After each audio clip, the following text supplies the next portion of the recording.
Welcome, everyone, to Tim's Vinyl Confessions. I am Tim Derling, and this time around, I've got a guest that has been on the show before, but I think this is the first time it's just been the two of us. It is Deke. Hey, Deke, Tim. how you doing? I'm good, buddy. Thanks for having me on. Deke from Distortion Den with Mike. We have a fellow co-host, the wonderful, versatile Jex. And if you've never seen it, shame on you, but go to YouTube, look up Distortion Den, and Deke and Jex will take a couple of classic albums, usually from the same year and similar genres, and they go toe-to-toe to find out which one's better. And it's really fun watching, and good arguments are always presented. Every once in a while, you get the occasional surprise that makes you go onto Messenger and say, Jex, what is your problem? But we'll talk. That's a story for another time. Absolutely. The reason that Deke and I are on this particular episode is we're reviewing the latest album from one of just a handful of new rock bands that I have gotten into and gotten their entire catalog, and I'm just a big fan. Rival Sons. They came around. I think the first album came out 2009, so we're talking about a relatively new band even now. And they're on, what is this? I'm looking at the CDs and I can't find them. 6 or 7 albums now. And an EP. The latest album is called Darkfighter. And here it is here. It's out now on, I believe it's called Low Country Sound, which is distributed by Atlantic. Cool album cover. I've got the hype sticker on the jewel case. Comes in a good old-fashioned jewel case, not a digipack. 8 new songs. And as far as I'm concerned, this band has yet to put out a clunker. We'll get into that. So, Deke, where did you first become familiar with this band, Rival Sons? A buddy of mine, about probably almost 10 years ago, I was working with. He knew I liked the rock stuff, and he said, "Have you ever heard this band called Rival Sons?" And I was like, "Well, no." So went to good old YouTube, and watched a couple of their videos, and I couldn't believe it. Like, to me, like, I think it was Keep On Swinging. It was the first one I heard, and I thought, what a great driving rock track.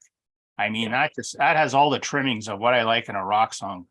Great guitaring, great singing, good set of lyrics, driving drums, thumping bass. I mean, da-da-da-da. And now I see recently it's been on in one of the truck commercials. So, I mean, song is endured, so to speak. I mean, you can listen to it today and think it just came out yesterday kind of thing. Like, they're almost like a retro, but current band. Like, they almost combine the both of two worlds. So that's basically was my introduction. And my same buddy, I call him Metal Todd. He lives out in Kelowna now. He actually went and seen him shortly after that when they were plugging that song and album in a small bar in Chicago to about 200 people. And he said it was like just an all-time great show. He said, like, they were right in your face, and it was awesome. And a few years after that, I had a chance to go see them open for Black Sabbath in Vancouver, but Ozzy pulled the pin and the show was postponed. So I missed out on seeing Rival Sons, but hopefully someday I'll catch them live, because they would definitely be on the bucket list for sure. Yeah, they've just been kind of steadily going up. I think the first video I saw from them, which the first song I heard from them was "The Pressure in Time," title song from their, I guess it was their major label debut, and I thought it was incredible. It was kind of Zeppelin-esque, but like you said, modern. But not a lot of very dryly recorded, like live in the room. And just one guitar, bass, drums. They've since added, I think, an organ player on some of the songs. And Jay Buchanan, the lead vocalist, is, I think, the star of this band. I mean, he has got a set of pipes on him. Guy can sing just about anything. To me, he's like a supercharged Paul Rogers. Yeah, like really exciting delivery, but soulful. Just, if you think, what would make a great rock singer, just kind of put all those ingredients in the pot. You listen to Jay Buchanan sing, you're like, him, that guy right there. Yeah. And their guitar player, I think his name's Scott Holiday. Holiday. Yeah. Scott Holiday. Yeah. He has a really, really unique approach. He's a great guitar player. He's not really a shredder, but his leads are very memorable, very unique. And like I said, they've just been putting out great albums through the years, never long gaps between them. Nope. Another song. So I like Pressure and Time. I thought that was really good, and just kind of forgot about it because nobody else in my circle was talking about this band. So I kind of had to discover them on my own. But a few years later, I bought a copy of Classic Rock magazine, and before they went under, and they used to put the occasional CD with the magazine. Right, the sampler. This one had a song from their Great Western Valkyrie album called Electric Man. Oh, that's a killer song. And I said, okay, you know what? I'm going to try these, because I'm always skeptical, maybe isn't the right word, but I've been burned by getting into newer rock bands because they put out one great rock album, then they go pop, or then they go alt rock, or then they, but these guys have just kind of stayed their course, and not all their albums sound the same. There's certainly been different elements to them, but they've just maintained a consistent sound, and I like the sound. And this album, once again, is produced by longtime producer Dave Cobb, and he gets that raw sound out of them.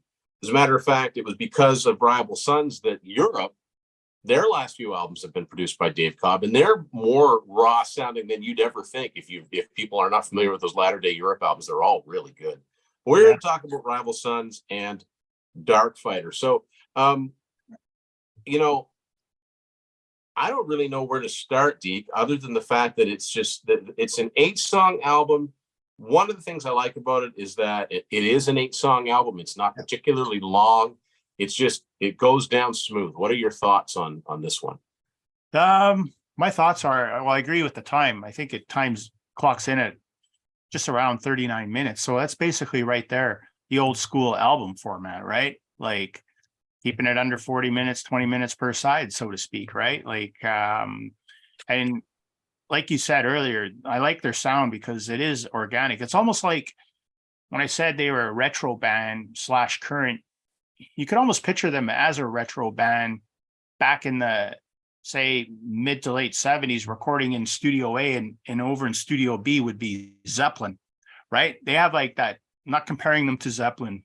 I don't want everybody to go all bonkers, but it's just that they have that organic sound. I mean, it has that 70s vibe to it a lot of times, but somehow, I guess maybe it's Dave Cobb's production. He brings it to the forefront, to the current. I mean, a Dave Cobb produced record doesn't sound like really anything else that's out there.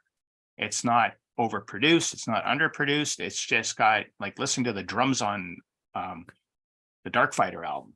Listen to the drums on what was the album before Darkfighter? I'm brain farting. Feral Roots. Feral Roots. I mean, same thing, right? Like Michael Miley's drums are like cranked right up. So they just have, this great sound, like you said, like Scott Holiday. I think he's like the king of fuzzlord riffs. Yes. He likes that fuzzed out distortion, and that's kind of neat because that's kind of their sound. But even on Darkfighter, he still has a ton of fuzz, but he's also scaled back, brought in more acoustic, more clean electric. I mean, the opening track, Mirrors. Yes. Right? It goes all fuzz, and right before the chorus comes, they break it right down to a little acoustic segment, and then they fuzz it back up. I mean, that keeps you as a listener, or me as a listener, and probably yourself, engaged. Right? They have a great sense of dynamics. They have a great sense of, and I don't want to bring up Led Zeppelin again, but the term light and shade. Yeah. How you can go from an acoustic setting and then just slam into a chorus. Yeah. And they're really good at that. You mentioned Michael Miley, the drummer. What I like about him is he plays a very stripped down drum kit, very small drum kit. And it doesn't sound limited in any way. What he plays is always just the right thing for the song. And they always find a good groove. And yeah, there's so many great songs on here. I think the first video that came off of this was Rapture. Maybe it was either Rapture or Nobody Wants to Die. They make good videos too. That's another thing about this band, is that it's not just, because a lot of classic rock bands, they put out videos for YouTube for people to watch, and it's just them in a soundstage, or it's just them in an empty building or whatever. And if they try to incorporate any other elements, it just doesn't. It kind of falls flat. Right. They make old school concept videos. Yep. And you get into it. They're just like the old videos of old. They're little mini movies. And I've gone back and watched some of their old videos, and I don't think they've dated particularly badly. And Jay Buchanan he's an interesting guy because he changes his looks quite a bit in all those videos. Yeah. If you watch the video for Open My Eyes, he's got like, I don't know how you describe it, like Predator looking. Yeah. So, and I've seen like acoustic performances of them, very intimate, just him and Scott Holiday, and he can sing anything and make it sound good. This album is just more of that. One of the most aggressive vocals on here, I think, comes in the song Guillotine. I think that's a really, really good one. But again, it's quality over quantity. You don't get 10, 11, 12 songs in and think, when is this CD going to end? Right. I want to listen to something else now. You just think it ends and you want to listen to it again, maybe the next day. That's what I get left with. I get left with that listening to all of their albums. I find them all very listenable and all just kind of just the right length. And you did mention the lyrics. The lyrics are good. They're a little bit above par. Yeah. For a lot of rock bands. And I hope that there's enough people that are buying their albums just to keep them going. I mean, they're still on a major label. They get plenty of critical acclaim. I don't think they've had anything go gold yet. I could be wrong about that. Someone can correct me. I'd like to be corrected on something like that. And but hopefully they sell just enough to keep the record company happy. Don't go over budget producing, and are just able to keep pumping out the albums. Yeah, good point about bringing up their sales. I actually went on Wikipedia and just took a gander because I've always been interested because they get decent amount of coverage, right? Yeah. Through the Facebook music pages and all that jazz. But in the States, now I don't know about Canada's charts. Their albums are not even cracking the top 100, which is like brutal. But you look over in Europe and they got a lot of top 20, top 50 of their albums going in. So they're almost like that band that tours. Like when you see their videos on YouTube, like people filming with their iPhones and stuff, they always pull a good crowd. Like they're a touring band that can draw.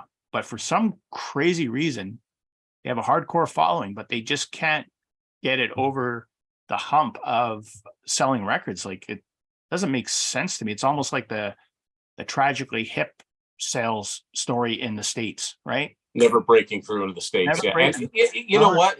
In some ways, it does kind of put you in mind of a lot of great Canadian bands that are, household names up here, but couldn't get arrested in the States, even though their albums were made available.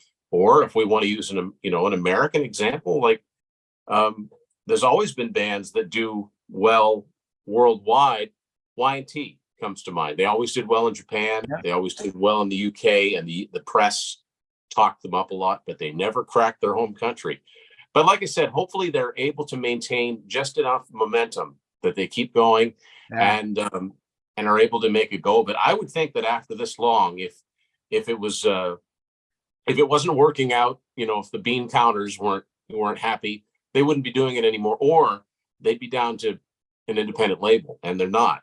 So I want to hear, I'm always interested to hear what they do next. I would love to see them. I would think that they would put on a great show in a theater, because it's there is an intimacy to their music, but yet they have what it takes to be an arena filling band. They've got anthemic songs that should be rock radio staples, but most rock radio stops at 1991. Yeah, pretty much. Which is, a big issue there. So it's up to people like us to put the word out there. And then the other thing I tell people about this band is that, and this is no disrespect to veteran musicians, this is not a group of old 50-year-old guys that all came from other bands. This is still a relatively new band. They didn't come from previous, anything of any note. They just sound really good together, and they've put out a lot of good albums. It's not an example where if you want to get into this band, avoid this album or that album. No, if you pick up something with Rival Sons, you're probably going to like it. Absolutely. And that's the thing. Even I always find with these guys' albums like Darkfighter, I'm waiting for the price to drop on Amazon, which, to get it on vinyl, because right now it's at a ridiculous amount. But anyways, so I've been streaming it, and like the previous 3-4 Rival Sons albums, when they dropped, I always listen to it the first time and I go, okay. And then the second time it's like, all right, now I'm getting it. And the third time, it's one of those ones where it's a grower. You have to, because it's like you said, they don't really make the same album twice. If you're looking for like 8 songs that are Electric Man on Darkfighter, just keep on passing by. But yeah, I just like the fact that they, each album's different. So it's like, you don't know what you're getting, yet they still have their own vibe. They haven't changed it up where, like you said, our band that's gone pop, or, tried to do a left turn in a right-handed. They don't have a rapper on one of their songs. Yeah, thank God, or a country artist. Yeah. Amen. Thank you. That's the other thing that whole thing is swallowed Bon Jovi whole. But anyway, and even Def Leppard gets infected by it now and then. Yeah, these guys stay the course. Yeah. And the other thing I like is that I think if you were to look through their albums, like maybe 1 or 2 songs here, the songs are generally written in-house. They don't have Marty Fredrickson, sitting in, or and I'm going to say blandifying everything. And if that's what keeps them from that next level, amen, so be it. As long as they're doing all right, I welcome more of this, because there's something very pure about it. And now, when I say that, if you look at my record collection, I've got so many songs co-written by Desmond Child and Mutt Lange, and I love that stuff. But the modern stuff, when you get those song doctors in, I just find it just makes everything bland and grocery store music. And these guys are much better than that. And it would be really cool if, like you said, if they've got Keep On Swinging on a truck commercial, let's have some more of those. Let's have a song hook into a soundtrack and have one of those songs that doesn't even have to chart all that high, but just that the general person would know if they heard it, because they have a lot of songs that are worthy of that. Yeah, totally. And like going back to like you were talking about earlier about the video, I'm not a big video guy anymore. I pretend I like to listen with the ears more than watch with the eyes. But I did actually last night, when we knew we were going to be taping today, I did watch Nobody Wants to Die video. And to me, that was just like an old Quentin Tarantino movie clipped down in like a 4-minute rocker. And what a great track that is. I love Dave Bestie's bass line in it, like such a driving bass line. I mean, these guys are like talented cats, man. Like they all are good. I mean, right down to the keyboard player, Todd Ogren. I mean, he's, I know I've been on shows before where sometimes I have an issue with keyboards, and I'm not going to get into it with the bands that I think I have a problem with keyboards with, but they managed to keep it down. As long as you keep it down below Scott Holliday's guitar, I'm cool with it. And they know how to, Dave Cobb, I guess, he knows how to tweak those dials and just capture those sounds. Yeah. Right. Yeah. But and I think go ahead. Sorry, and like you mentioned earlier, like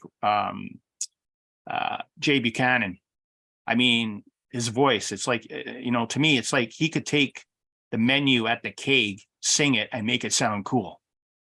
I mean, and you'd be like, where's that coming from? What is he? I'll order everything on the menu because he said so. He just and it's organic and it's real. I mean, just listen to the wail at the end of Rupture. Yeah. I mean, it just lifts right off. And I mean, when I first heard that, I thought, the guy, they're not going to be, they're not going to be monkeying around with the backing tapes deal. Like these guys are another good point. The other thing that I was going to say was, the keyboards. Some of my favorite bands had keyboards in them, and every once in a while, I find that nothing will date an album any more than either electronic drums or electronic sounding drums or the wrong keyboard patch. Right. Like when you I call it the French horn one. Right. Every once in a while you go, whoop, whoop, whoop, whoop, whoop, and it's distracting. Some of it, there are some synth sounds I think are absolutely classic and vital, but yeah.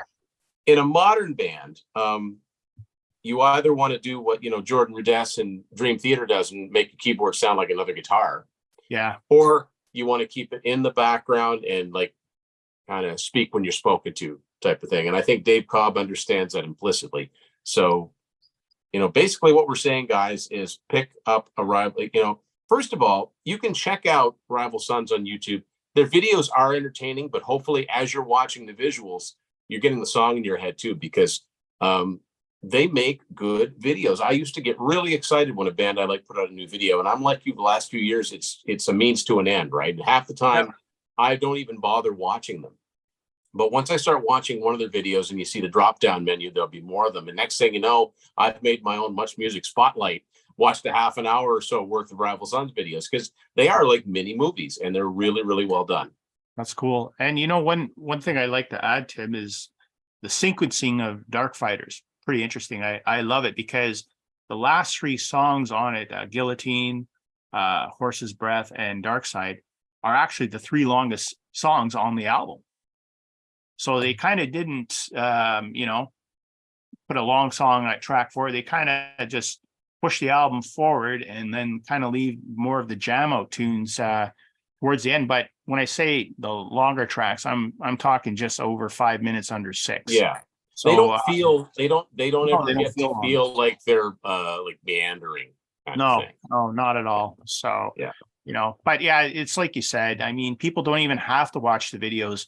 Everybody and their dog now is Spotify and Apple Music, Amazon Music. Like it's all out there. Just throw it on your phone, man. It's not hard to push add and push download, and you'll find some good stuff in there. You'll find some gold in them tracks. Yeah, and you'll wonder, and you'll, like I did when you first heard them, you think, why have I never heard of these guys before?